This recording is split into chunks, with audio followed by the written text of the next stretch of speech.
अस्सलाम वालेकुम स्टूडेंट्स, कैसे हैं आप? उम्मीद करता हूँ खैरियत से होंगे।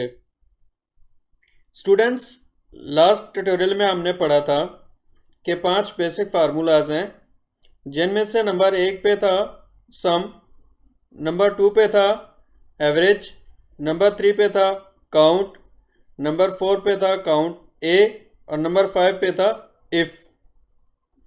स्टूडेंट्स, जिन फार्मूलाज को आज हम डिटेल से पढ़ने वाले हैं, इनमें नंबर 1 पे है कॉनकैट या कॉनकैटिनेट, नंबर 2 पे है टुडे, नंबर 3 पे है नो, नंबर 4 पे है वी लुकअप, नंबर 5 पे है लेन। स्टूडेंट्स,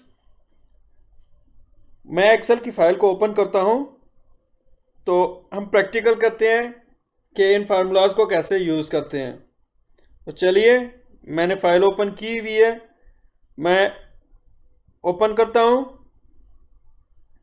क्योंकि हम सबसे पहले पढ़ने वाले हैं कॉनकैट के बारे में। तो मैं हेडिंग लिखता हूं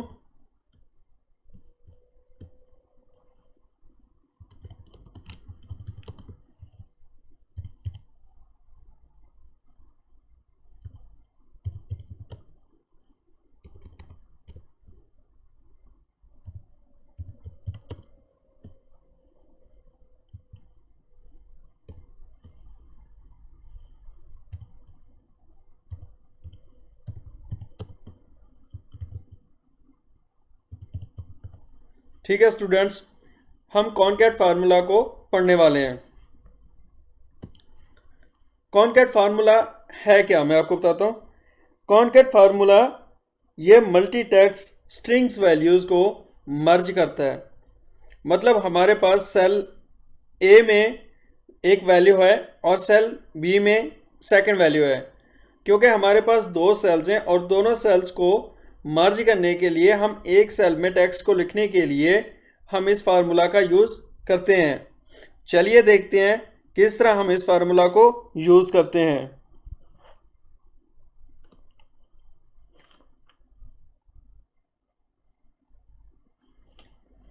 स्टूडेंट्स, जैसे आपको पता है कि कोई भी फार्मूला हम जब बनाते हैं तो सबसे पहले हम इज इक्वल टू का साइन डाल लिखते हैं, फिर हम फार्मूला लिखते हैं। मैंने टैब का बटन क्लिक किया क्योंकि हम दो सेल्स की वैल्यू को मर्ज करने वाले हैं। तो मैंने एक सेल मर्ज किया, ठीक है। फिर मैंने कहा जी इसको प्रिंट कराना है। नेक्स्ट कौन सा है? D3। इसी तरह अगर हम चाहते हैं कि और प्रिंट करवाएं तो इसी मेथड को यूज़ करेंगे। मैंने इन तीन सेल्स को एक ही जगह पे मर्ज करना है। तो ये देखें, मैं यहाँ पे लिखता हूँ वैल्यूज़,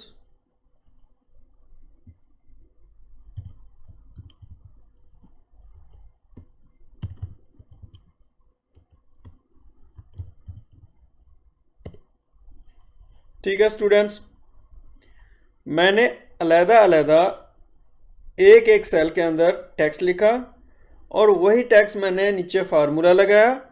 फार्मूला यहाँ पे जब मैंने इंटर किया तो इंटर करने के बाद ये हमारा एक ही सेल में ओवरऑल टेक्स्ट आ गया,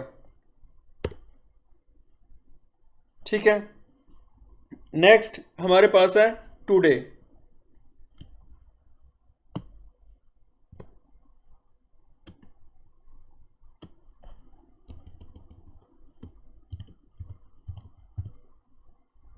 टुडे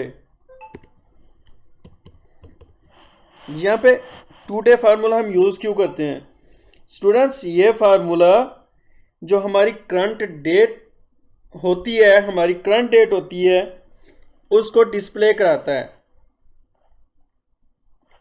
जैसा कि आप देख सकते हैं, मैं फार्मूला एंटर कर रहा हूँ, is equal to today bracket open close inter.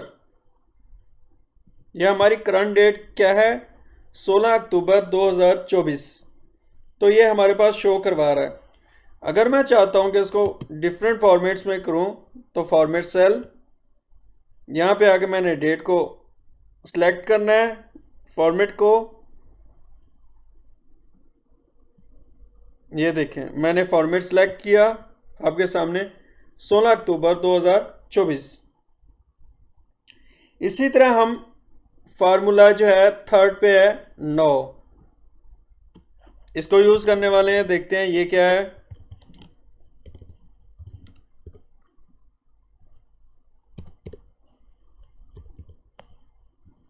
Is equal to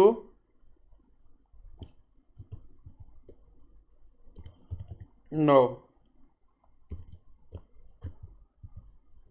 bracket open close. अच्छा स्टूडेंट्स, 9 हम किस लिए यूज करते हैं? ये जो हमारी करंट डेट और टाइम होता है, इसको डिस्प्ले कराता है हमारी स्क्रीन पे। इस फार्मूलाज को यूज करते हुए हम अपना डेट और करंट टाइम जो है हम शो करा सकते हैं इन एक्सेल। तो आपके सामने है फार्मूला, मैं इंटर क्लिक करता हूं, आपके सामने देखें 16 अक्टूबर 2024 11:42 PM। ठीक है, ये आपके सामने जो हमारे पास टाइम है वो शो करवा रहा है। टाइम और डेट दोनों उसने शो करवा दिए। इसी तरह नंबर 4 पे है वी लुक अप। ठीक है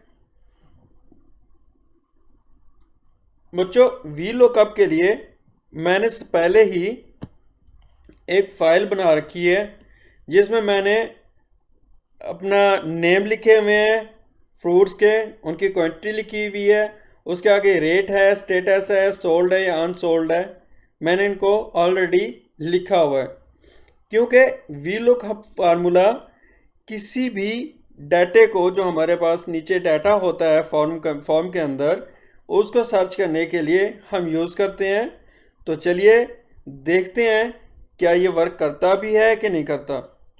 तो सबसे पहले हम इज इक्वल टू साइन लिखेंगे, वी लुक अप। ठीक है स्टूडेंट्स, मैंने टैब का बटन क्लिक किया। अब वो कह रहा है जी कौन से सेल से आप सर्च करना चाहते हैं अपना डाटा। मैं चाहता हूं जी मेरे पास जो सेल है वो ये है, सर्च के ऊपर वाला।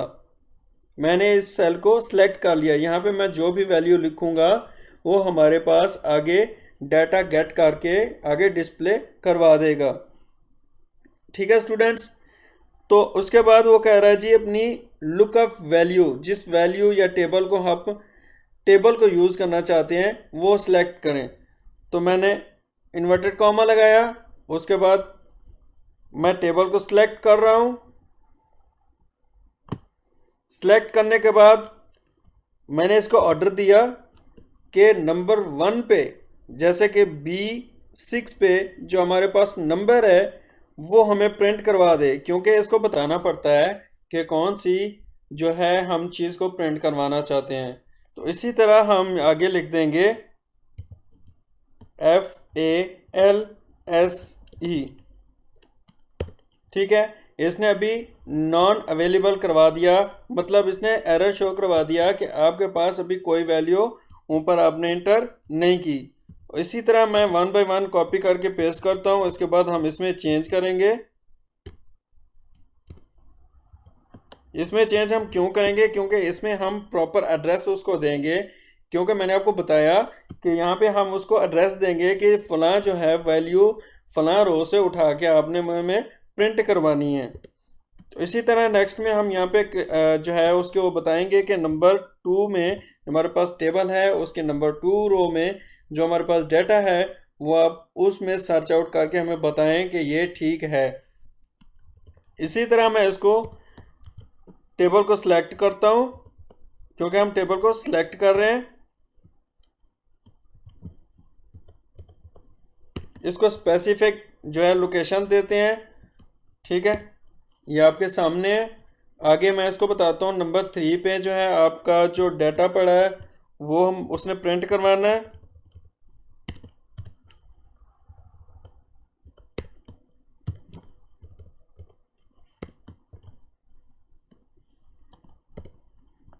सेम इसी तरह नंबर 4 पे जो डाटा है उसको गेट करेगा।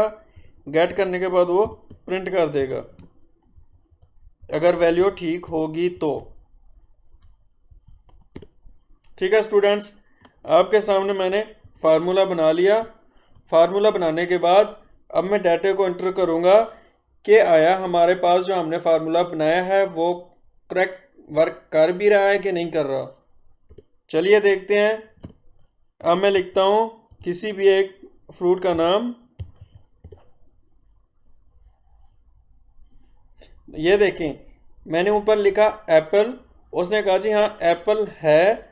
उसकी जो क्वांटिटी है वो है 15 और इसका जो रेट है वो है 500 और ये सोल्ड है। इसी तरह हम किसी और फ्रूट का नाम ले लेते हैं। मैंगो। कह रहा है जी मैंगो बिल्कुल अवेलेबल है। उसके बाद सॉरी अनसोल्ड है, अवेलेबल है। हमारे पास मैंगो है, नंबर उसका जो है क्वांटिटी 34 है और इसका जो रेट है वो 50 है और ये अनसोल्ड है। ठीक है, इसी तरह हम किसी और को सर्च करते हैं जैसा कि बनाना। ठीक है, आपके सामने सारा सर्च आउट करके वो हमें प्रिंट करवा रहा है, वो दिखा रहा है हमें। सॉफ्टवेयर एक्सेल हमें बता रहा है कि हाँ जी ये प्रॉपर वर्क कर रहा है। मैं दोबारा आपको दिखाऊंगा कि फार्मूला ये है। हमने फार्मूला बनाया, उसको एक प्रॉपर सेल बताया कि इस सेल से हम सर्च आउट करना चाहते हैं। उसके बाद टेबल, उसके बाद हमने उसको नंबर दिया जी फलां रो से हमें वो डाटा जो है गेट करके दे। उसके बाद उसको हमने फॉल्स की वैल्यू लगा दी। इसी तरह हमारे पास नंबर 5 पे है लिन।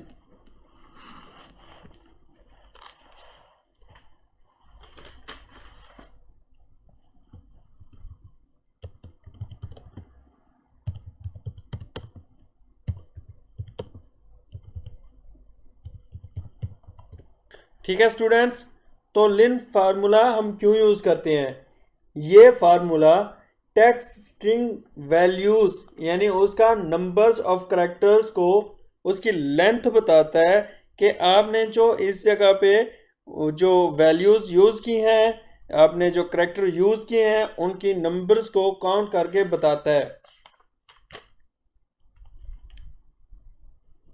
सपोज हम यूज़ करते हैं इज इक्वल टू लेन। मैंने अब उसको बताना है कि इस सेल में जितना भी मैं डाटा लिख रहा हूँ उसका मुझे पता है कि नंबर्स कितने हैं, उसके अंदर करेक्टर्स कितने हैं, वो हमें काउंट करके बता देगा। फिलवकत हमारे पास 0 करेक्टर्स हैं, 0 नंबर्स हैं। ठीक है, ये देखें मैंने न्यूमेरिक वैल्यूज़ भी लिखी। अब मैं स्ट्रिंग वैल्यूज़ को लिखूंगा।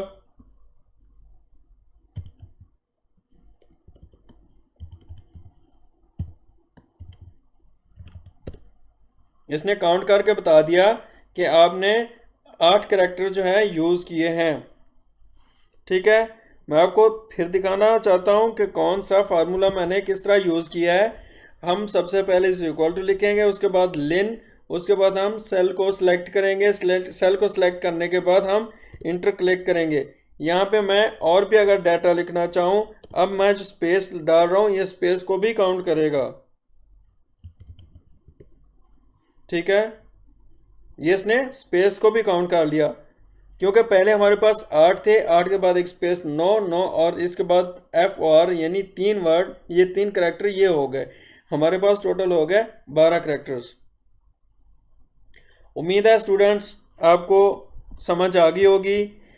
तो इस टॉपिक से रिलेटेड अगर आपका कोई क्वेश्चन है तो मैं अपना व्हाट्सएप नंबर जो है ऐड कर दूंगा, आप मुझसे व्हाट्सएप पे रब्ता कर सकते हैं। अगर कोई भी इशू है तो इस टॉपिक से रिलेटेड आप मुझसे क्वेश्चन करें, इंशाल्लाह आपको ज़रूर जवाब मिलेगा। आपको जवाब ज़रूर दिया जाएगा। तो मिलते हैं आने वाली वीडियो में, तब तक अपना ख्याल रखिए। अल्लाह हाफिज़, अल्लाह निगहबान।